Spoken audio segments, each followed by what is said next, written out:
Hey YouTube, today I'm going to be talking about cassette tapes.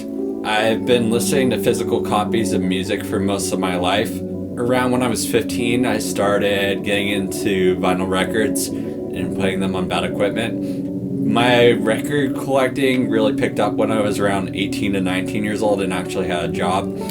I could afford to spend hundreds on records and I listened to them a lot. Along with the vinyl revival that a lot of people are talking about, there was a cassette revival. To most people who are over the age of 30, they remember cassettes sounding terrible, being cheap and unwinding all the time. Not the best format. Somehow it came back in lo-fi music genres in the 2010s, and thus there was a demand for bands to put out their music on tape.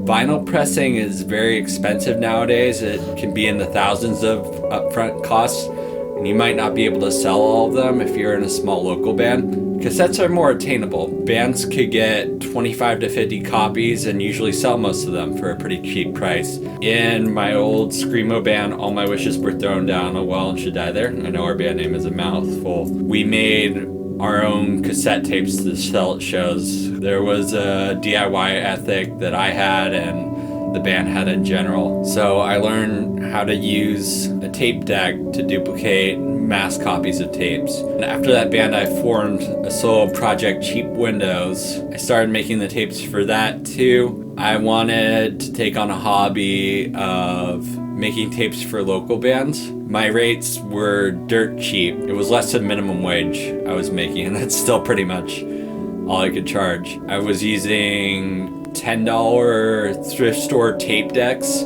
3 of them strung together. I made the tapes for about 15 bands, usually 25 to 50 tapes, mostly local bands. There were, I think, 3 that were sent to other cities. Now that I'm not doing it anymore, I just started reading the book Decompose: The Political Ecology of Music by Kyle Devine. It examines the environmental toll of physical copies of music going back to the turn of the century up until today with digital music. I think cassette tapes will be covered near the middle of the book, and maybe when I'm finished it, I'll do a full video on the book alone.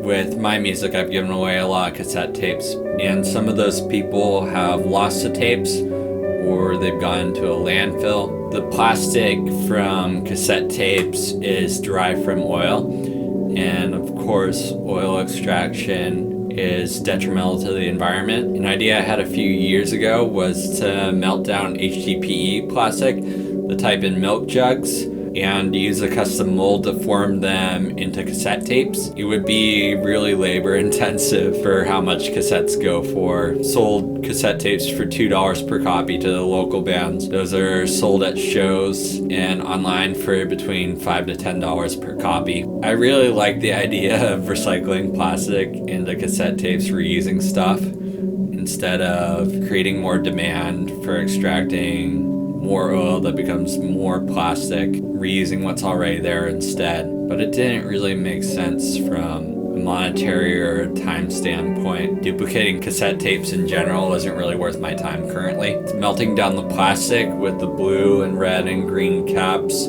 plus the clear parts.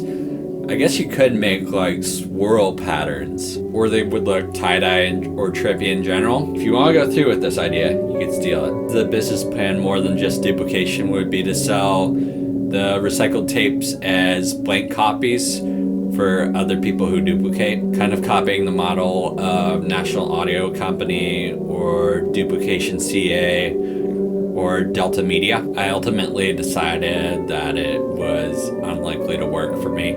And then there's my waste from the perspective of also being a music listener. I have 2 shelves filled with cassette tapes. I don't listen to them that often, even though I have 4 tape decks.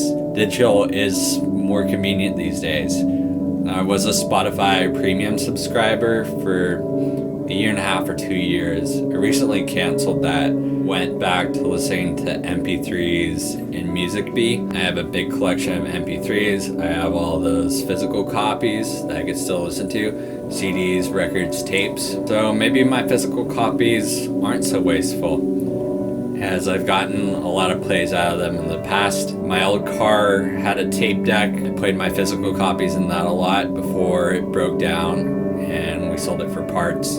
As long as I'm not throwing my physical copies in the trash, I'm avoiding the most wasteful part of physical media. The resources have already gone into the production of them. I suppose buying CDs, vinyl, tapes secondhand would be marginally better than buying new copies. Most music collectors have some of both. I'm not ruling out duplicating tapes in the future if there's a project that really makes sense, but I'll definitely be more conscious of the consequences, especially after I finish this book I'm on. I don't think I reached a definite conclusion in this video, just some stuff I'm pondering, some questions I'm asking myself that most people never will. Trying to be more conscientious in what I consume and in what I produce.